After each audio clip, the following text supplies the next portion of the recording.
ಚಾಮರಾಜನಗರ ಜಿಲ್ಲೆ ಕೊಳ್ಳೇಗಾಲ ತಾಲೂಕಿನ ಚಿಕ್ಕಲ್ಲೂರಿನಲ್ಲಿ ಪವಾಡ ಪುರುಷ ಸಿದ್ದಪ್ಪಾಜಿ ಜಾತ್ರಾ ಮಹೋತ್ಸವ ಸಂಭ್ರಮದಿಂದ ನಡೀತಾ ಇದೆ. 6 ದಿನಗಳ ಕಾಲ ನಡೆಯುವ ಈ ಜಾತ್ರಾ ಮಹೋತ್ಸವದಲ್ಲಿ ಪಂಕ್ತಿ ಭೋಜನ ಸೇವೆಯೇ ಪ್ರಮುಖವಾದದ್ದು. ಪ್ರಾಣಿ ಬಲಿ ನೀಡಿ ಪಂಕ್ತಿ ಭೋಜನ ಸ್ವೀಕರಿಸೋದು ಈ ಜಾತ್ರೆಯ ವಿಶೇಷ. ಪ್ರಾಣಿ ಬಲಿ ನೀಡಬಾರದು ಅನ್ನೋ ನಿಯಮ ಇಲ್ಲಿದೆ, ಆದರೆ ಇಲ್ಲಿ ಮಾತ್ರ ಅದ್ಯಾವುದು ಗಣನೆಗೆ ತೆಗೆದುಕೊಳ್ಳದೆ ಜಾತ್ರೆ ಹೆಸೆಯಲ್ಲಿ ಒಂದೇ ದಿನ 15ರಿಂದ 20 ಸಾವಿರ ಪ್ರಾಣಿಗಳನ್ನು ಬಲಿ ಕೊಡಲಾಗುತ್ತೆ.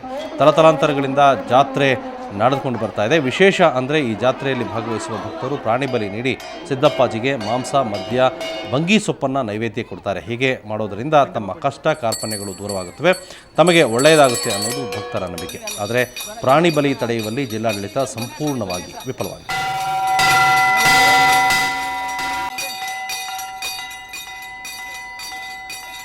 ಸೊ ಇದ್ರ ಬಗ್ಗೆ ಇನ್ನಷ್ಟು ಮಾತಾಡೋಣ. ಇದರ ಬಗ್ಗೆ ನಮ್ಮ ಪ್ರತಿನಿಧಿ ಶಶಿಧರ್ ನಮ್ಮ ಜೊತೆ. ಶಶಿಧರ್, ಒಟ್ಟಾರೆ ಈ ಜಾತ್ರೆಯ ವೈಶಿಷ್ಟ್ಯತೆ ಏನು? ಅಮಿತ್, ಏನು ಈ ಚಿಕ್ಕಲ್ಲೂರಲ್ಲಿ ಸುಮಾರು ತಲಾಂತರ ವರ್ಷದಿಂದ ಈ ಜಾತ್ರೆ, ಸಿದ್ದಪ್ಪಾಜಿ ಜಾತ್ರೆ ನಡ್ಕೊ ಬರ್ತಾ ಇದೆ. ಈ ಜಾತ್ರೆ ವಿಶೇಷ ಅಂತಂದ್ರೆ ಬಲಿ ನೀಡೋದು, ಸ್ವಾಮಿಗೆ ಮದ್ಯ ಆರಾಧನೆ ಮಾಡೋದು, ಮತ್ತೆ ಬಂಗಿ ಸೊಪ್ಪಿನ ಸೇವೆ ಮಾಡೋದೇ ಈ ವಿಶೇಷ.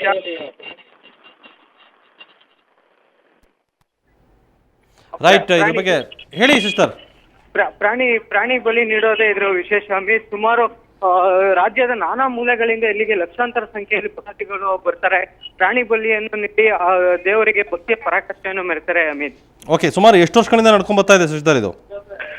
ಅಮಿತ್, ಸ್ಥಳೀಯರು ಮತ್ತೆ ಸ್ಥಳೀಯರು ಹೇಳೋ ಪ್ರಕಾರ ಸುಮಾರು ಇದು 15-16ನೇ ಶತಮಾನದಿಂದ ಆಚರಣೆಯಲ್ಲಿದೆ. ಇಂದಿಗೂ ಕೂಡ ಇಲ್ಲಿ ಆಚರಣೆ ಮುಂದುವರ್ಸ್ಕೊಂಡು ಹೋಗ್ತಾ ಇದೆ.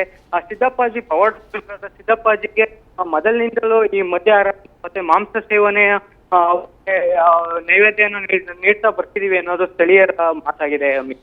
ಸುಮಾರು ಎಷ್ಟು ಜನ ಸೇರ್ತಾರೆ ಈ ಜಾತ್ರೆಗೆ ಶಶಿಧರ್?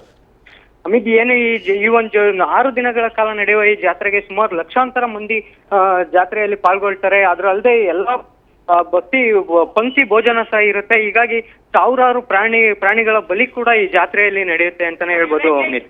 ಧನ್ಯವಾದ ಶಶಿಧರ್.